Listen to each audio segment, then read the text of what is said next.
ఈ ఇయర్ 16లోకి అడుగు పెడితేను రండి బ్రహ్మాజీ గారు. సో మైక్ అందుకోండి. రీసెంట్గా 16 ఏళ్ల వయసులోకి అడుగు పెట్టినటువంటి మా బ్రహ్మాజీ గారిని, మా దామోదరం గారిని మాట్లాడవలసిందిగా రిక్వెస్ట్ చేస్తున్నాం.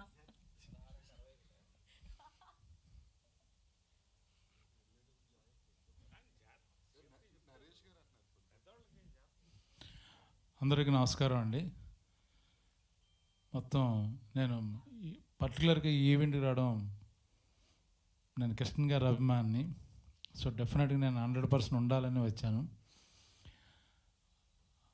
ఇంకా మా జయకృష్ణ గురించి చెప్పాలంటే very good actor, very natural actor. నేను కాంబినేషన్లో చేశాను కాబట్టి చెప్తున్నాను. హీరోకు ఉన్న క్వాలిటీస్ అండ్ వెరీ సెన్సిబుల్. తన ఫిల్మ్ ఎలా ఉండాలి, థాట్ ప్రాసెస్ ఏంటి, బాగా సినిమా గురించి చదువుకున్నాడు, తెలుసుకున్నాడు.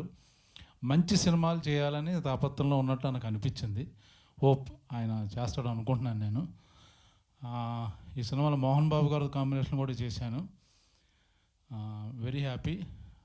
ఆయన కాంబినేషన్లో ఆయన ఉన్నప్పుడు నేను భయపడలేదు, కానీ ఈ సెట్లో భయపడింది ఒక మా డైరెక్టర్ వల్లనే. ఎప్పుడు ఎలా ఉంటాడో ఏంటో నాకు తెలిసేది కాదు. కాసేపు నవ్వుతుంటాడు, కాసేపు సీరియస్ అవుతాడు. సో చాలా కన్ఫ్యూజన్ స్టేట్లో ఉంది.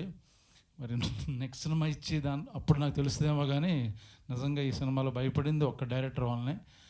ఎందుకు చూడడానికి బాహుబలిలో ఉంటాడు, ఒకసారి స్వాతిముత్యంలో బిహేవ్ చేస్తాడు. ఎప్పుడు ఎలా ఉంటాడో అది కిరణ్ గారిని వాళ్ళని అడిగితే ఇంకా బాగా చెప్తారు. బట్ వెరీ గుడ్ ఫ్రెండ్, మంచి డైరెక్టర్. యాక్చువల్గా చాలా సెన్సిబుల్ కంటెంటు, మంచి ఫిల్మ్ మేకరు. ఆయన గురించి కొత్తగా చెప్పక్కర్లేదు సినిమాలు.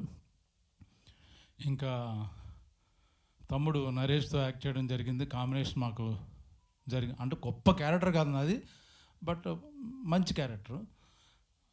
తమ్ముడు బాగా ఎంకరేజ్ చేశాడు నన్ను, చాలా ఎనర్జెటిక్ ఆల్వేస్. తను కొత్తగా కొన్న వ్యాన్లో కూడా తీసుకెళ్ళాడు, మొత్తం ప్రపంచం చూపించాడు.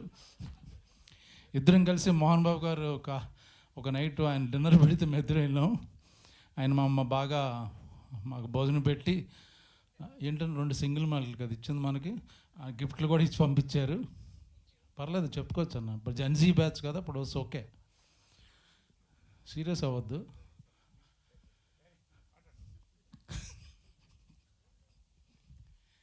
సినిమా డెఫినెట్గా మీరు కంటెంట్ చూశారు కాబట్టి దాని గురించి కొత్తగా గొప్పగా నేను పొగడక్కర్లా. It's already there. Good content, good songs, music చాలా హిట్ అయింది. సో మనం ఇంకా సక్సెస్ మీట్లో మాట్లాడుకుందాం మిగతా అందరిది. మా తమ్ముడికి స్పెషల్ థ్యాంక్స్ చెప్తూ థ్యాంక్ యూ వెరీ మచ్.